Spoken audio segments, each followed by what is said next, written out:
सुप्रभात बच्चों। मैं सुरेश चंद्र तिवारी चूना भट्टी मनपा हिंदी शाला से एक नया वीडियो लेके आया हूँ आप लोगों के लिए। प्रसंग्रह 30 आज देखेंगे।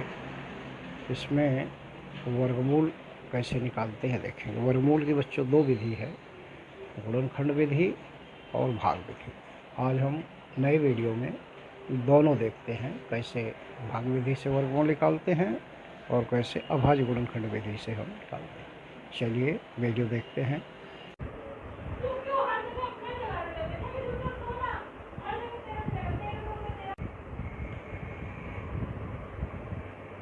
आज हम लोग वर्गमूल सीखेंगे। प्रसंग्रह 30 में दूसरा सवाल दिया है। वर्गमूल निकालने की बच्चों दो विधि है, एक गुणनखंड विधि और दूसरा भाग विधि। तो देखते हैं पहले गुणनखंड विधि से। गुणनखंड विधि यानी अभाज्य गुणनखंड जो हम लोग सीखे हैं मसावी और लसावी में। तो चलिए देखते हैं कैसे गुणनखंड विधि से हल करते हैं। दिया हुआ सवाल है 1225, जिसका भी वर्गमूल निकालने के लिए कहा जाए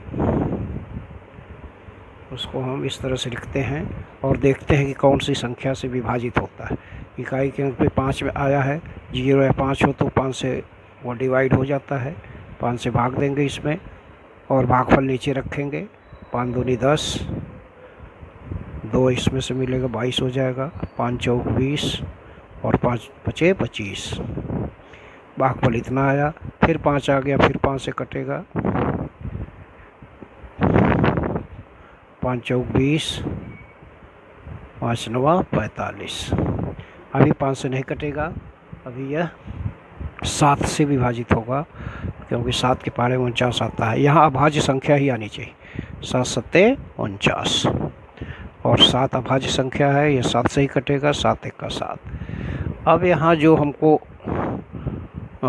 संख्याएं मिली हैं, इनकी जोड़ियाँ निकालते हैं और उन जोड़ियों में से एक एक लेकर के हम गुणा कर देंगे और उसका वर्गमूल आ जाएगा।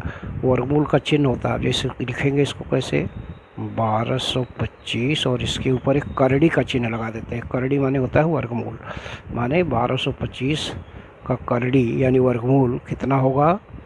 अब ये जो हमारा आया है गुणनखंड, ये देखिए 5 की एक जोड़ी है, 7 की एक जोड़ी है, तो दोनों में से एक एक गिनती बाहर निकाल करके 5 गुणे 7 ऐसा करेंगे। 5 सते 35। ये हमारा वर्गमूल आया, आंसर 35। अगर आपको उत्तर की जांच करना है कि हमारा ये सवाल सही है कि नहीं, तो आप 35 में 35 का गुणा कर दीजिए। यदि उसी संख्या को उसी संख्या में गुणा कर देंगे तो ये मिल जाना चाहिए जो दी हुई संख्या है, तो जान लीजिए आपका वर्गमूल सही है। अब इसी सवाल को हम भाग विधि से सीखते हैं बच्चों। भाग विधि में क्या है कि जो भी संख्या दी जाए उसको दाहिने साइड से जोड़ी बनाते हैं। जैसे 25 की एक जोड़ी बन गई और 12 की। यहाँ अगर 2 अंक नहीं है तो 1 अंक छोड़ देते हैं, लेकिन दाहिने साइड से जोड़ी संख्याओं का बनाते हैं और थोड़ा अलग ढंग की भाग है ये। अब इसमें हम क्या करते हैं, एक एक जोड़ी को हम सोचते हैं कि कौन सी संख्या से वह विभाजित होगा और जो भी यहाँ संख्या लेंगे हम वही यहाँ भागफल में भी आएगा। ये ज़्यादा ध्यान देने की बात है। जैसे अगर हम यहाँ 2 लें तो 2 दूनी 4, अभी बहुत पीछे हैं। 3 लें तो 3 त्रिका 9 हो जाएगा। 4 चौका 16 ज़्यादा हो जाएगा। अगर हम 4 ले लेते हैं तो 4 यहाँ भी हो जाएगा। 4 में 4 का गुणा करेंगे तो 16 हो जाएगा।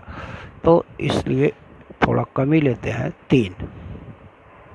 इसमें अभाज्य जैसा कुछ नहीं है, यहाँ कोई भी संख्या हम ले सकते हैं, लेकिन जो संख्या यहाँ लेंगे वही संख्या यहाँ भागफल में भी आएगा और इन दोनों का गुणनफल उस संख्या से ज़्यादा नहीं होना चाहिए। तो 3 यहाँ भी 3 हो जाएगा और 3 में 3 का गुणा हो जाएगा तो 9 हो जाएगा। इसको घटा देंगे, घटाने से आ गया 3 और यह 3 पुनः इसमें जोड़ लिया जाता है। 3 3 6 हो जाता है और फिर से यहाँ जगह थोड़ा छोड़ देते हैं। ये योगफल थोड़ा साइड में लिखिए। यहाँ फिर से हम ये जो गिनती ऊपर है, ये डबल डबल जोड़ी लगी है, जोड़ी गिनती नीचे उतारते हैं थोड़ा भाग से हट कर। भाग में क्या होता था, एक ही गिनती उतारते थे, लेकिन यहाँ इसीलिए जोड़ी का चिन्ह लगाया गया है। इसमें हम जोड़ी जोड़ी गिनती उतारते हैं। तो 25 पूरा उतार दिए, और इस तरह से अब हम यहाँ कौन सी गिनती लेंगे, वही एक गिनती भागफल में भी आएगी, और उनका, इन दोनों का और उसका गुणनफल 325 से ज़्यादा नहीं होना चाहिए। तो 4 अगर लेते हैं तो 4 छंग 24, अभी 32 है तो थोड़ा कम है। आगे बढ़ते हैं, 5 पच्चीस 25, 5 छंग 5 से पूरा कट जा रहा है। देखिए अगर हम यहाँ 5 रख दें तो 5 यहाँ भी रखना पड़ेगा। अब इस 5 का इस 65 में गुणा होगा, मन में गुणा करके देखिए, 5 पच्चीस 25 और 5 छक 30 और 2 32, पूरा कट गया। इस तरह से ये जो भागफल आया 35, ये हमारा वर्गमूल हो गया। तो 1225 का वर्गमूल क्या हो जाएगा, 35। ये रहा भाग विधि से वर्गमूल।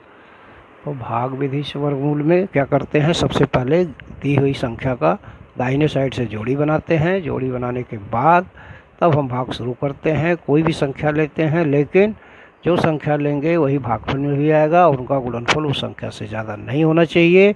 और इसमें जो ऊपर से गिनती नीचे आती है डबल जोड़ी में आती है, और ये संख्या यहाँ जोड़ ली जाती है, और पुनः जो संख्या लिखी जाती है यहाँ वहाँ वो भी वहीं लिखी जाती है। इस तरह से अगर अभ्यास करेंगे तो बड़े बड़े सवाल में हम इसको हम हल कर सकते हैं। दोनों विधि से ये देखिए 35 आया। इस तरह से आप प्रसंग्रह 30 के कोई भी सवाल हल कर सकते हैं, इसमें कोई भी प्रॉब्लम नहीं आएगी।